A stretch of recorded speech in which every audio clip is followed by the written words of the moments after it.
On today's show, we fly airplanes and talk about upcoming things to do in our South Shore towns.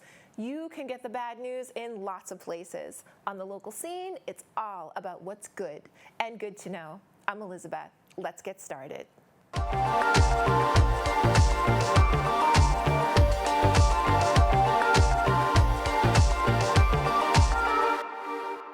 The No Place for Hate Committee and the League of Women Voters joined together to bring Race and Song, a musical conversation, to the Spire Center in Plymouth on May 11th at 7 p.m. Using the potent instrument of music, Race and Song is an exploration of current events and history told through the lens of race. Reggie Harris and Alastair Mook are storytelling troubadours and veteran musicians who harness the mutual understanding of their years-old friendship to approach complicated issues of class, gender, and race with intentionality and generosity of spirit. Together, in musical conversation, they open up to each other and frame their lived experiences through music, which always makes the hard things a little easier. Reggie Harris is an accomplished teaching artist who has traveled the world for over 40 years as a songwriter, storyteller, and lecturer, using music and the spoken word to make an impact in education, social justice, the environment, and in human and civil rights. Award-winning singer-songwriter Alastair Mook has performed at renowned events like the Newport Folk Festival, is a social justice educator and co-founder of the Opening Doors Project, an anti-racist music organization. This event takes place on May 11th at 7 p.m. Doors open at 6 o'clock. To get your tickets, visit spirecenter.org. Next up, on the local scene, I Fly Airplanes.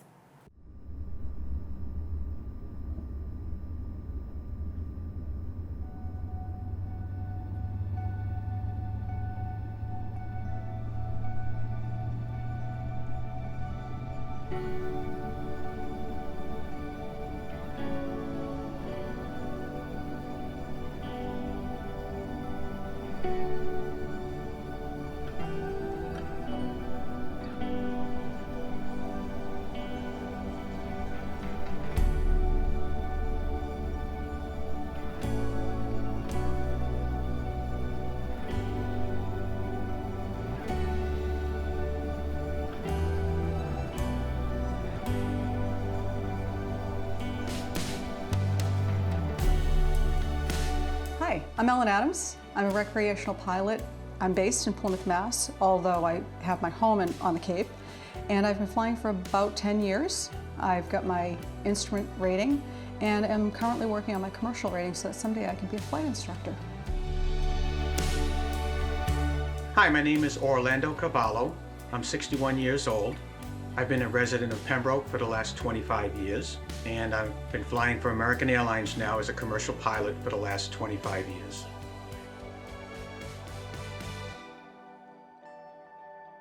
I was at the Coast Guard Academy, and in part of the training program they do in the summertime is take you through all the aspects of the Coast Guard operations. And we got to ride on a helicopter, and that was actually the first time I really got interested in flying airplanes for a living. My first flight in a commercial airplane was when I was in high school. I was hired as a live-along babysitter for my neighbors. And the flight from Boston to Puerto Rico was pretty boring. But when we flew from Puerto Rico over to St. Thomas, we were on a small airplane, and that was really fun. That was amazing. It was lower, it was slower, and we had a beautiful view of the Caribbean.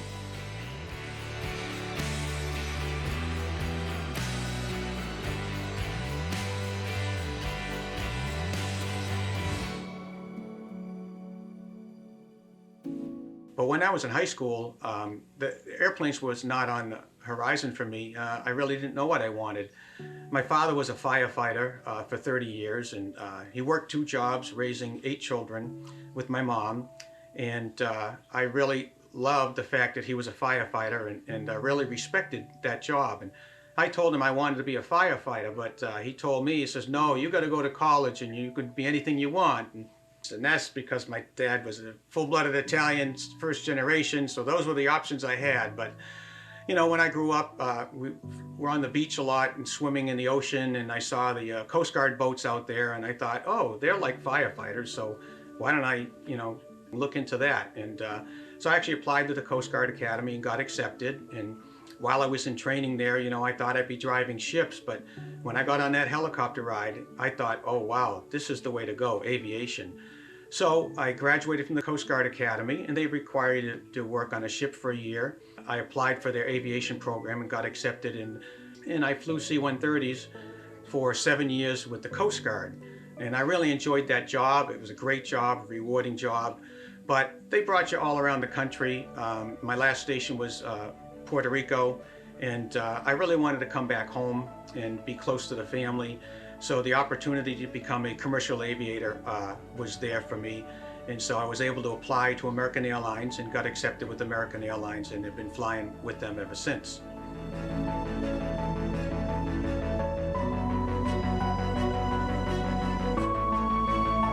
I had wanted to fly for as long as I could remember. And I took my first flight lesson, and my instructor said to me, like most flight instructors do, "Why do you want to learn to fly?" And I honestly could not remember. I didn't know why I wanted to fly. So we were going along and I was taking my lessons, and one day we were doing maneuvers where we were turning in circles over Plymouth Harbor, and we were just going in these big lazy circles over the harbor. And suddenly I remembered, when I was a little kid, we would play in my parents' backyard. It was a big field, and planes from the local airport would come over and see us and fly in these big lazy circles over the field.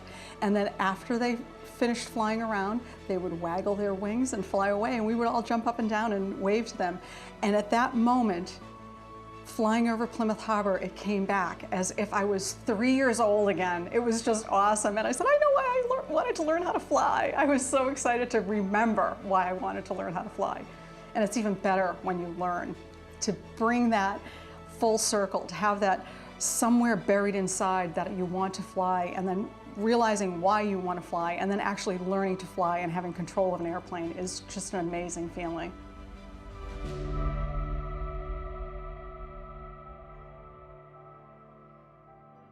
If somebody's interested in learning how to fly airplanes, whether it's recreational, commercially, for the military, I would say that you kind of have to be dedicated for it.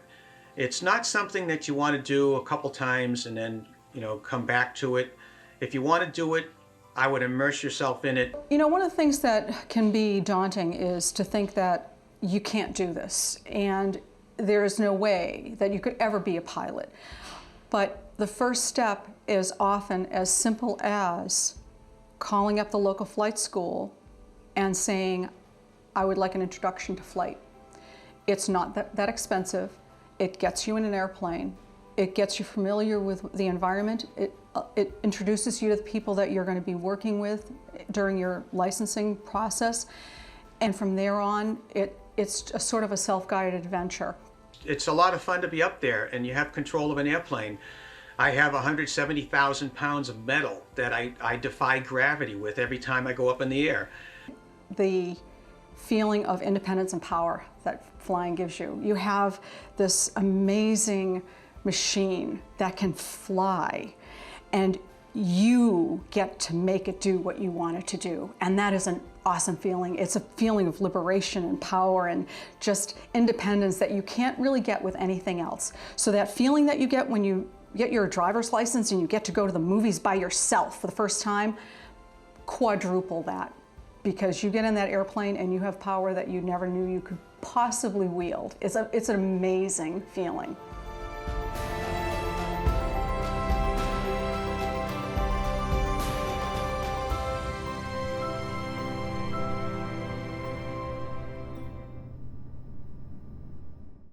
The American Airlines pilot featured in this early 2020 story is Orlando Cavallo, a friend of the show.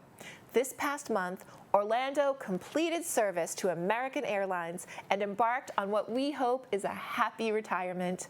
Congratulations and well done, Mr. Cavallo.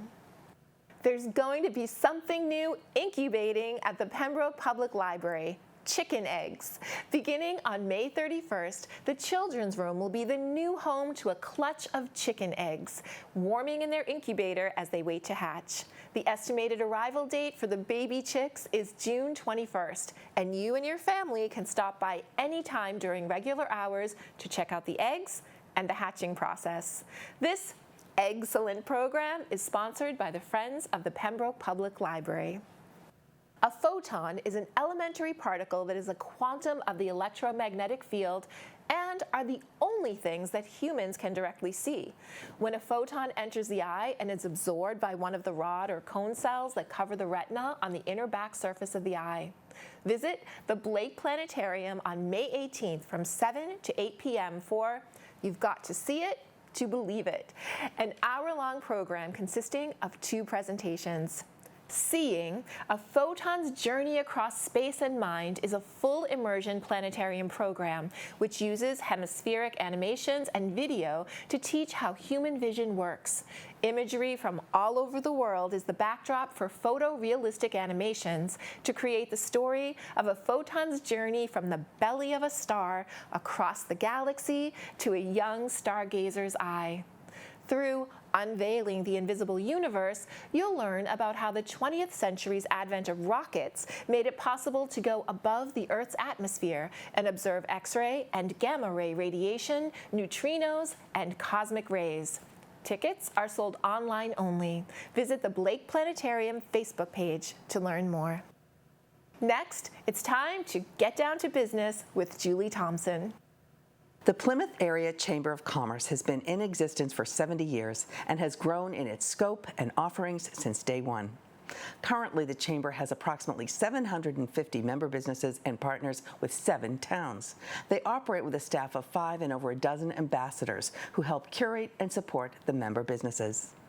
They exist to serve not only local business, but the community at large by offering a variety of business networking opportunities, by advocating and advising on local and regional business issues, by offering educational seminars and special programs to their members, and by developing and supporting economic development initiatives that improve the overall quality of life in the region.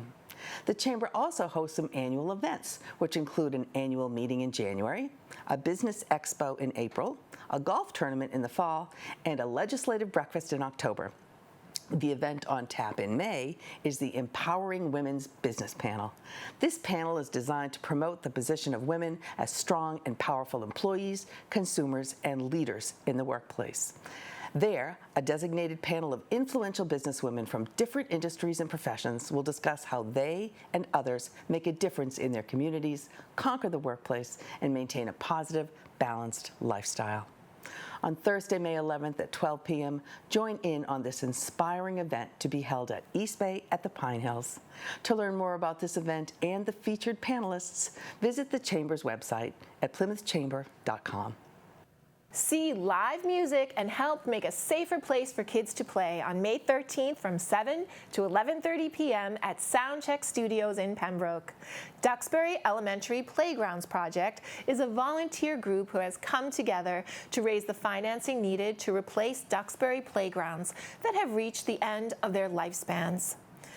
Duxbury-based musicians Mike Kane, High Pines, and the Locals will take the stage at this 21 and older event, and the filling station food truck will be on site so you can settle in for the evening. Solo acoustic musician Mike Kane will start the evening at 8 o'clock with your favorite happy hour sing-alongs, followed by 3-piece band High Pines at 9:15. The Locals will cap off the evening at 10:30 p.m. with a great vibe, covers, and band originals. 100% of the proceeds of this event will go to Duxbury Elementary Playgrounds Project. A fantastic night of great music for a wonderful cause. For more information, visit duxburyplaygrounds.com. Popular and beloved South Shore musician Mama Steph is returning to the Kingston Public Library for 4 upcoming performances in May and June.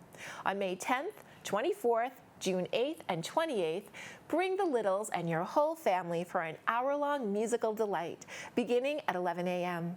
Expect Mama Staff to play the guitar as she sings traditional children's songs, her own compositions, and even bring some special puppets to join in on the fun.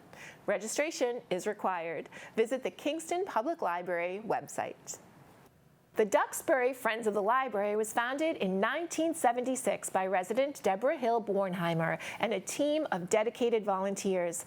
They have been supporting the Duxbury Free Library for over 40 years. On Saturday, May 20th, from 10 a.m. to 4 p.m., visit the library for the annual Friends of the Library used book sale held in the Merry Room. All sales go directly to benefit the library. Learn more at the Duxbury Free Library website. Historic schoolhouse and community gathering spot, the Little Red Schoolhouse in Cedarville, is a location for mindfulness meditation, a program presented by the Plymouth Public Library. Sign up for these once-a-month sessions when you'll experience a variety of meditation teachers and practice in a small, no-stress group setting. The Little Red Schoolhouse at 1144 Long Pond Road, Plymouth, will be home base for this group. This month's session occurs on Tuesday, May 9th from 2:30 to 3:30 p.m. and will be led by local meditation coach and yoga instructor Barbara Ward. Visit the Plymouth Public Library website to register. Immerse yourself in nature and history when you hike the Captain David Cushman Jr. Preserve in Duxbury. Captain Cushman purchased the land from relatives of his wife, Mary Alden, who was a direct descendant of John Alden, and whose family had held the property since the 1620s. The home and property were donated to Wildlands Trust by the captain's granddaughter, Laura Cushman. Enjoy a variety of grasses and wildflowers, including black-eyed Susan, Queen Anne's lace, sweet goldenrod, and small white aster, after following the trail from the parking area to a field skirting the edge of a woodland. If you're a bird watcher, you'll want to be alert for a sighting of eastern meadowlark, eastern bluebird, field sparrows, savanna sparrows, and hawks. The Bluefish River and Salt Marsh make up your view from Anchorage Lane and the Spur Trail, where you may see blue or green-backed herons, great or snowy egrets, least terns, and a variety of ducks. The trail is a simple loop around the preserve, and there is a river trail off the path down to the Bluefish River, where a bench is perfectly placed so you can relax and enjoy watching wildlife. Visit wildlandstrust.org to learn more and plan your visit. And that's what's good and good to know on the local scene this week. Thank you for watching. We'll see you next time.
Thank you for watching. We are grateful for your attention. If you like what you saw, please like and subscribe to The Local Scene here and share everywhere. Thank you, friends.